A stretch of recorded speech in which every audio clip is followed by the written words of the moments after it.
Hi అండి, welcome to my channel. ఇప్పుడు మనం ముందుగా అయితే బ్యాక్ పార్ట్ ఎలా కట్ చేసుకోవాలో చూద్దాం. ముందుగా 2 లైన్స్ వేసుకోవాలండి. కింద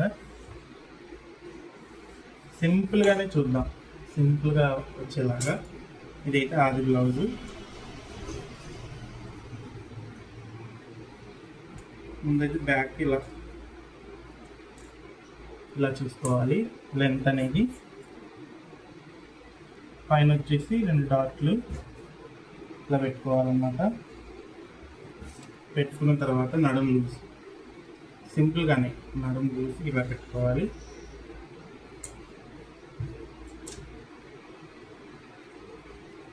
ఇది డాట్కి కూడా ఒక 1 ఇంచ్ వదిలేసి ఖర్చు కూడా పెట్టుకోవాలన్నమాట.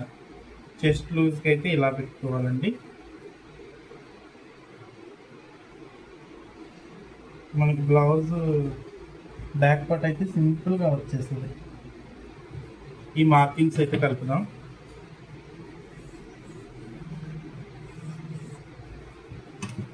పైన కూడా 2 మార్కింగ్స్ ఉన్నాయి కదండి, ఇట్లా స్ట్రైట్గా కలపాలి. చూడండి, స్ట్రైట్గా కలిపిన తర్వాత నడుము చూసుకుందాం. నడుము ఇట్లా చూసుకోవాలండి, కొంచెం పై, ఎందుకంటే మళ్ళీ గోట ఇస్తాం కదా, కరెక్ట్గా సరిపోతుంది. నెక్ డీప్ అయితే ఇలా చూసుకోండి, మీకైతే కరెక్ట్గా వచ్చేస్తుంది. నెక్ డీప్ ఇలా చూసుకుంటే కరెక్ట్గా మనం ఎక్కడికి పెట్టాలో అక్కడికి నెక్ డీప్ అనేది ఎగ్జాక్ట్గా వచ్చేస్తుంది. చూసారా ఎంత నీట్గా వచ్చిందో. దీన్ని మళ్ళీ స్కేల్తో మనం స్క్వేర్ కొట్టుకొని ఇట్లా షేప్ ఇచ్చేద్దాం. రౌండ్ షేప్ అనేది నీట్గా ఉంటుంది. షోల్డర్ అండి, మొత్తం ఆది బ్లౌజ్ తినేదండి, మీరు టేప్ పట్టుకునే పనే ఉండదు. ఇలా ఇచ్చేసి ఇలాగా నడుము దగ్గర కొంచెం షేప్ తీసుకోవాలండి. ఆ షేప్ కూడా నేను తీసి చూపిస్తాను మీకు. ఇక్కడ నుంచి ఇలా పెట్టుకొని ఇక్కడికి ఇలా తీసుకున్న తర్వాత ఇలా తీసుకొని సంక అనేది డ్రా చేసుకోవాలి.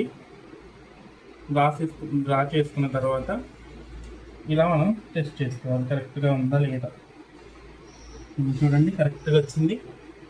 కరెక్ట్గా వచ్చింది కదా. ఇక్కడ సెంటర్ డాట్కి మార్కింగ్ చేస్తున్నాం చూడండి. బ్యాక్ సైడ్ ఇలా మార్కింగ్ చేసి ఇట్లా సైడ్ కొంచెం కర్వ్ అనేది తిప్పుకోవాలండి.